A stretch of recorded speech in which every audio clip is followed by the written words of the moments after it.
Ήρθε η ώρα να περάσουμε στα ιατρικά μας θέματα. Και σήμερα η Πελίνα Θεοδοσίου ξεκινάει και ασχολείται με τα θέματα των βλαστοκυτάρων.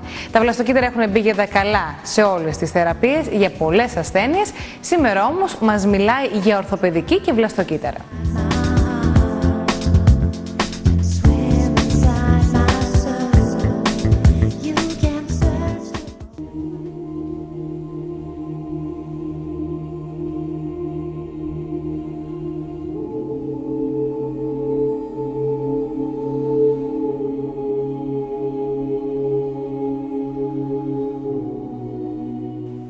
Πολύς λόγος γίνεται τελευταία για θεραπείες με βλαστοκύτταρα σε όλες σχεδόν τις ειδικότητες της ιατρικής.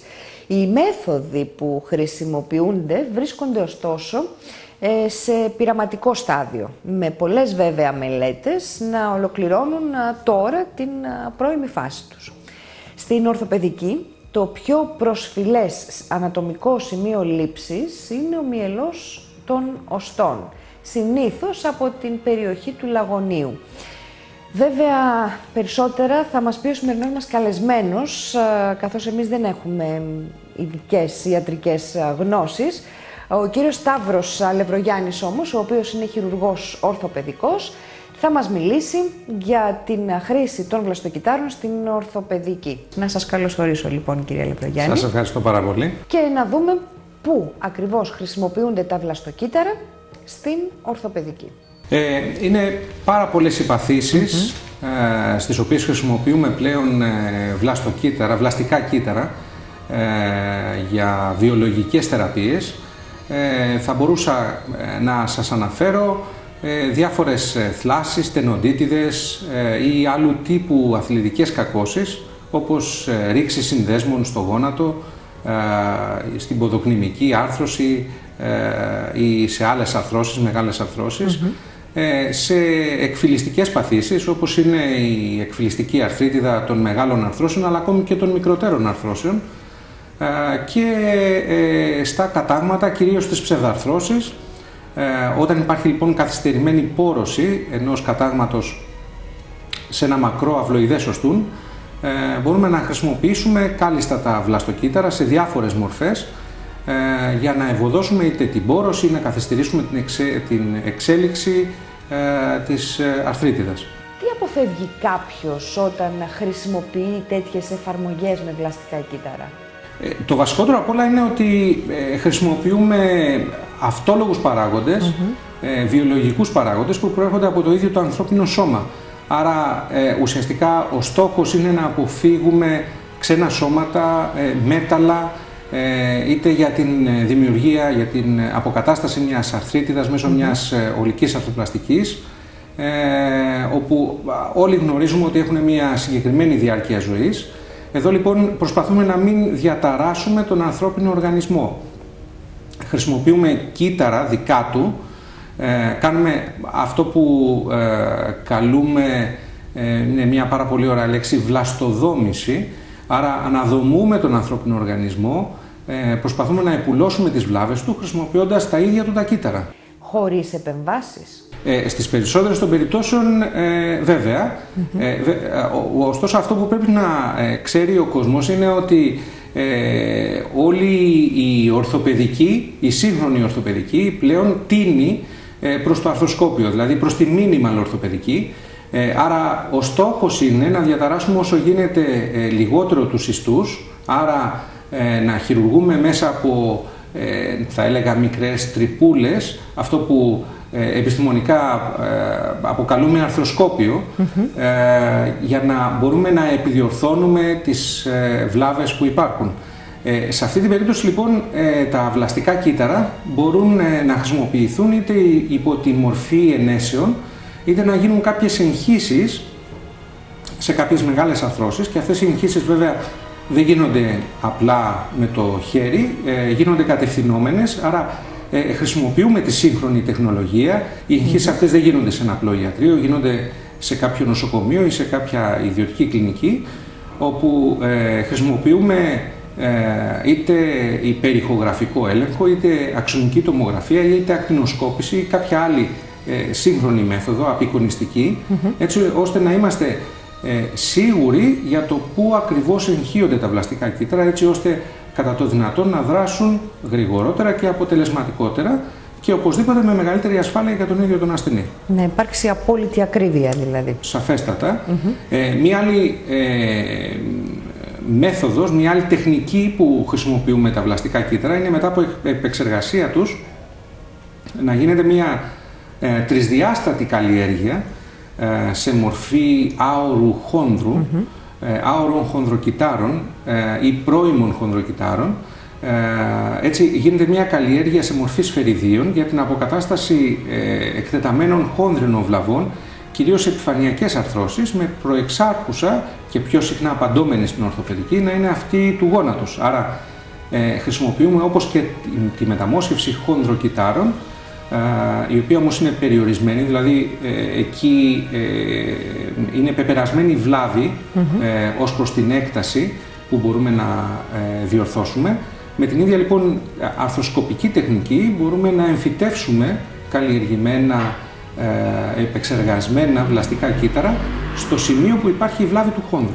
Για να γίνουμε έτσι λίγο πιο συγκεκριμένοι, να δούμε σε ποιες περιπτώσεις έχει εφαρμογή η χρήση βλαστοκυτάρων. Σε όλες τις μεγάλες αρθρώσεις, εμείς τουλάχιστον την έχουμε εφαρμόσει. Ήδη έχουν γίνει αρκετές περιπτώσεις όπου υπάρχει αρθρίτιδα στο ισχύο, όπου σε όλες των περιπτώσεων δεν είχαμε καμία περίπτωση που να μην έχει πάει καλά. Βέβαια, αυτό που θα πρέπει να τονίσω είναι ότι δεν υπάρχει πουθενά αυτή τη στιγμή στον κόσμο μακροχρόνια παρακολούθηση. Το μέγιστο που έχουμε παρακολουθήσει τους ασθενείς μετά από εμφύτευση βλαστικών κυττάρων είναι περίπου 2 με 2,5 χρόνια. Οι 8 στους 10 ασθενείς που έχουμε χρησιμοποιήσει τις συγκεκριμένες τεχνικές έχουν δείξει άριστα αποτελέσματα και το βασικότερο απ' όλα είναι ότι σε κανένα των περιστατικών δεν έχει υπάρξει, δεν έχει αναφερθεί κάποια επιπλοκή, είτε άμεση κατά την εφαρμογή ή την άμεση μετεγχειρητική περίοδο, είτε και απότερη. Όσον αφορά τις επιπλοκές αυτό, όσον αφορά στο πώς ακριβώς γίνεται η λήψη και η τοποθέτηση, αν θέλετε έτσι, σε εισαγωγικά των βλαστοκυτάρων, θα μας δώσετε έτσι μια ιδέα του πώς ακριβώς γίνεται. Στην εισαγωγή μου ανέφερα ότι το πιο προσφυλές ανατομικό σημείο λήψης είναι ο μυελός των οστών. Αληθεύει αυτό? Ναι. Εν μέρει ναι, θα έλεγα. Χρησιμοποιούμε και κύτταρα τα οποία παίρνουμε από το λιπόδιστο, άρα και εμείς χρησιμοποιούμε στην ορθοπαιδική αντίστοιχα κύτταρα. Φαίνεται ότι έχουν πιο καλή συμπεριφορά και στο εργαστήριο, είναι πολύ πιο εύκολο να επεξεργαστούν και με την βοήθεια κάποιων ειδικών αυξητικών παραγόντων που μπαίνουν στο εργαστήριο μπορούν να επεξεργαστούν κατάλληλα έτσι ώστε να οδηγηθούν, όπως είπα και πιο πριν, σε κάποιες άωρες μορφές χονδροκυτάρων. Άρα αυτό που μας ενδιαφέρει ουσιαστικά είναι να χρησιμοποιήσουμε την πολυδυναμικότητα του βλαστικού κυττάρου, να μπορέσουμε εμείς στο εργαστήριο να το κατευθύνουμε και όχι να περιμένουμε απλά ηχείοντας τα βλαστικά κύτταρα να γίνουν από μόνα τους κύτταρα του οργάνου που θέλουμε να τα εμφυτεύσουμε. Τώρα, το άλλο που θέλω να πω είναι ότι ανάλογα με την πάθηση που θέλουμε να χρησιμοποιήσουμε τα βλαστικά κύτταρα, από εκεί λοιπόν εξαρτάται περισσότερο και από ποια τοποθεσία του ανθρώπινου σώματος θα γίνει η λήψη των κυττάρων. Άρα, εάν μας ενδιαφέρει να θεραπεύσουμε ή να βοηθήσουμε, να ευωδώσουμε την πόρωση ενός κατάγματος που έχει καθυστερήσει ή μιας ψευδάρθρωσης, τα κύτταρα τα οποία παίρνουμε πράγματι είναι από το μυελό των οστών, όπου δεν είναι μόνο βλαστικά ή μεσηγηματικής προέλευσης, αλλά είναι και άλλα κύτταρα τα οποία μας βοηθούν έτσι ώστε να προάγουμε την νεοαγκιογένεση και τελικά να ευωδώσουμε την πόρωση. Εάν χρειαζόμαστε κύτταρα τα οποία να μπορέσουμε να θεραπεύσουμε εκφυλιστικές αρθρίτιδες, τότε χρησιμοποιούμε περισσότερο κύτταρα τα οποία είναι από το λιπόδιστο, μετά από ειδική επεξεργασία τους με αυξητικούς παράγοντες, έτσι ώστε να ευωδώσουμε την πόρωση του χόνδρου, τα οποία και αυτά μπορούμε κατά την έγχυσή τους να τα συνδυάσουμε με κάποιους αυξητικούς παράγοντες ή με ιαλουρονικό οξύ, το οποίο είναι ένας παράγων ο οποίος υπάρχει φυσιολογικά στο αρθρικό υγρό και ο οποίος δίνει τροφή στο χόνδρο. Άρα το χρησιμοποιούμε για να μπορέσουμε να αυξήσουμε τον νεοδημιουργηθέντα χόνδρο. Κύριε Λεβρογιάννη, πόσες εφαρμογές χρειάζονται μέχρι να επέλθει η πλήρη σύαση? Στους ασθενείς που έχουμε κάνει μέχρι στιγμής, πραγματικά κανείς ασθενής δεν έχει έρθει για δεύτερη έγχυση. Τους παρακολουθούμε βέβαια όλους βάσει πρωτοκόλλου, τόσο κλινικά όσο και απεικονιστικά. Το follow-up των περισσότερων ασθενών έχει ξεπεράσει πλέον τους 12 μήνες παρακολούθησης και φαίνεται ότι ξαναδημιουργείται χόνδρος.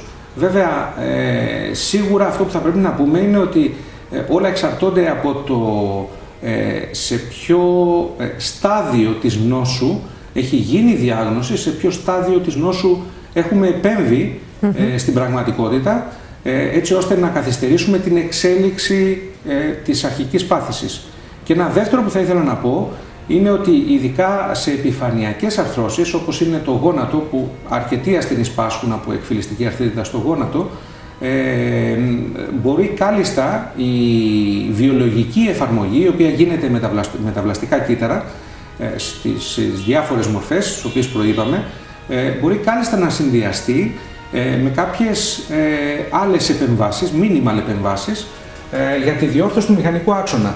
Αυτό που είναι εις γνώση όλων των επιστημόνων που ασχολούμαστε με τις αρθρίτιδες, ειδικά στην άρθρωση του γόνατος, είναι ότι εάν δεν διορθώσεις το μηχανικό άξονα, εάν δεν διορθώσεις το πραγματικό αίτιο το οποίο οδηγεί στην αρθρίτιδα, τίποτα δεν πρόκειται να δουλέψει, τίποτα δεν πρόκειται να ξαναδημιουργήσει χόνδρο, τίποτα δεν πρόκειται να κάνει τον ασθενή να μην πονάει. Άρα, εγώ αυτό που θα ήθελα να τονίσω είναι ότι ειδικά στην άρθρωση του γόνατος, που είναι μια πάρα πολύ συχνά απαντώμενη αρθρίτιδα σε πάρα πολλούς ασθενείς, εκείνο που μας ενδιαφέρει δεν είναι μόνο η εφαρμογή με τα βλαστικά κύτταρα, αλλά βλέπουμε τον ασθενή πώς ακριβώς πατάει, γίνεται μια ειδική επεξεργασία, γίνεται ένα ειδικό πελματογράφημα. Υπάρχει μια ομάδα επιστημόνων οι οποίοι ασχολούνται με τον συγκεκριμένο ασθενή και κάθε πρόβλημα, κάθε ασθενής είναι ξεχωριστός. Δηλαδή δεν θέλω να πιστέψετε ότι το να βάλουμε, το να καλλιεργήσουμε, να επεξεργαστούμε βλαστικά κύτταρα και να τα βάλουμε μέσα στο γόνατο κάποιου ασθενούς με κάποια συγκεκριμένη μέθοδο, ότι σε όλους πετυχαίνει. Ο κάθε ασθενής είναι ξεχωριστός, είναι μια ξεχωριστή οντότητα και το πρόβλημα του κάθε ασθενούς είναι ξεχωριστά. Σωστά. Άρα χρειάζεται να δούμε τον ασθενή και μία και δύο και τρεις φορές μέχρι να γίνει μια πολύ σωστή διάγνωση του προβλήματος.